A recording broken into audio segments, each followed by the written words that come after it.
చిన్న పిల్ల మీద చేయి చేసుకుంటానంటావా? ఇలా కొట్టేస్తే ఊరుకోవాలా? నువ్వు అలా మాట్లాడితే గాయత్రి ఊరుకుంటుందా అమ్మా? నీకొక న్యాయం అందరికి ఒక న్యాయం అంటే ఎలాగమ్మా? వదిలేయండి బాబాయ్. చూడు చెల్లి, దెబ్బ తగలగానే నువ్వు అమ్మ అని అన్నావు. గాయత్రి పాపకు నన్ను అమ్మ అనే మాట తప్ప ఇంకే మాట రాదు. అయినా సరే ఈ అమ్మ గురించి ఎవరైనా అలా మాట్లాడితే ఊరుకోనని అందరికీ అర్థమయ్యేలా చేసింది.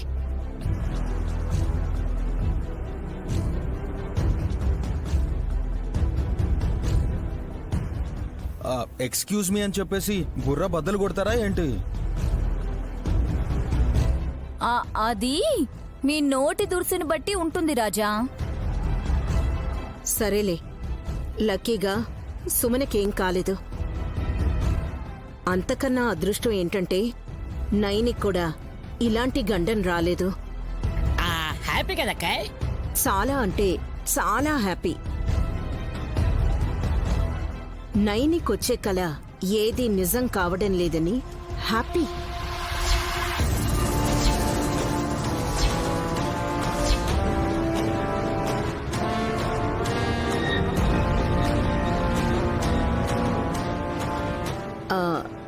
ఏంటలా చూస్తున్నారు? నైనికి ఇక లేనట్టే.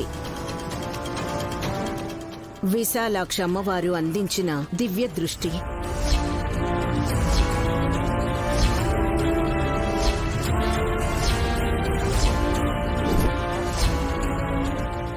అమ్మా, అవునన్నా, చూస్తున్నారు కదా, ఏ ఒక్కటి నిజం కావడం లేదు. అవుతుందనుకుంటే అపహాస్యం అవుతోంది.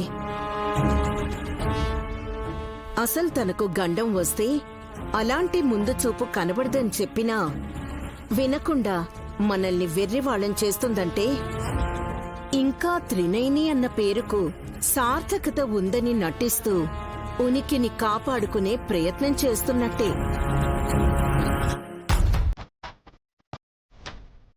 Stop it! ఏంటి మీరు అనేది? అరే నువ్వు ఆగవే, మధ్యలో తలదూర్చకు.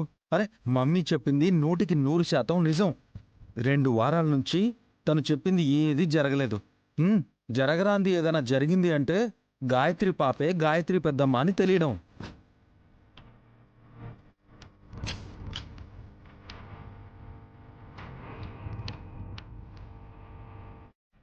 యా యా యా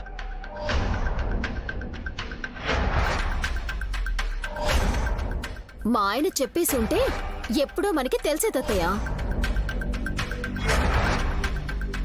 విక్రాంత్ చెప్పలేదని తనని శత్రువులా చూడకండి. నోనో, ఆ మాటకొస్తే అన్నీ ముందే తెలుసుకునే నైనికి కూడా ఏమీ తెలియకుండానే గాయత్రి గురించి మొత్తం బయటపడింది.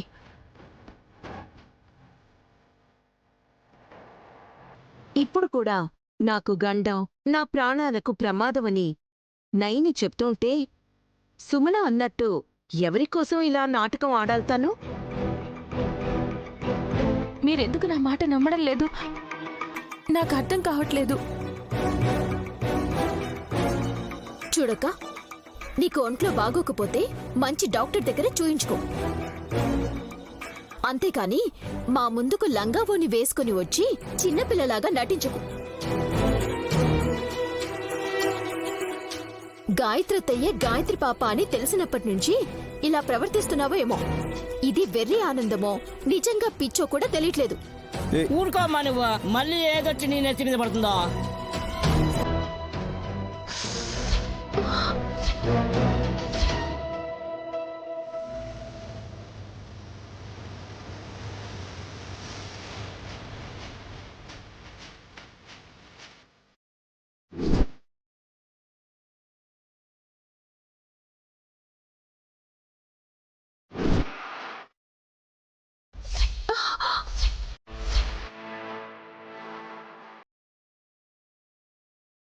నైని ఏమైంది? విష ప్రయోగం జరుగుతోంది.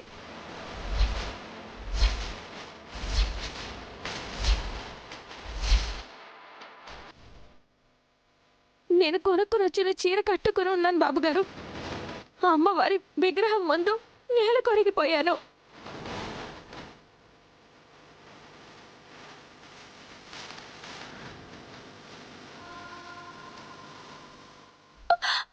పాపా పాపా, నాకేమైనా అయితే నువ్వెలా ఉంటావమ్మా? గాని విని ఎవరు చూసుకుంటారు? అయ్యో నైని, బాబుగారు, నేను లేకపోతే మీరు ఉండగలుగుతారా? ఏం మాట్లాడుతున్నావు నైని? లేదు, నన్ను చంపైపోతున్నారు.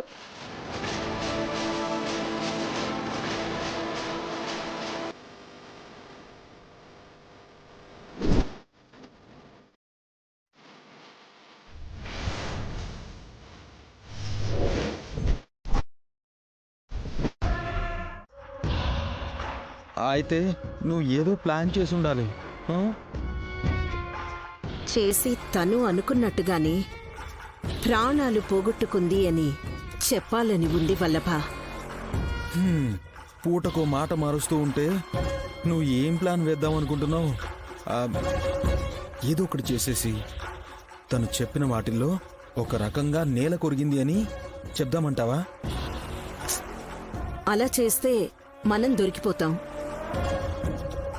నయని బలంగా ఏదైతే నమ్ముతుందో అదే తన బలహీనతగా మార్చి హతమార్చాలి. గాయత్రి పెద్దమ్మ, గాయత్రి పాపగా మన ముందే ఉన్నా తనని ఏం చేయకుండా నైని గురించి ఎక్కువ ఆలోచిస్తున్నాం మమ్మీ. తల్లిపోతే పిల్ల అనాథైపోతుంది వల్లభ.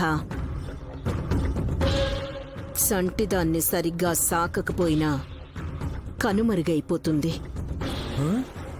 అర్థమైంది మమ్మీ. ముందు నైనియే మన టార్గెట్ అన్నమాట. ఆలోచించు.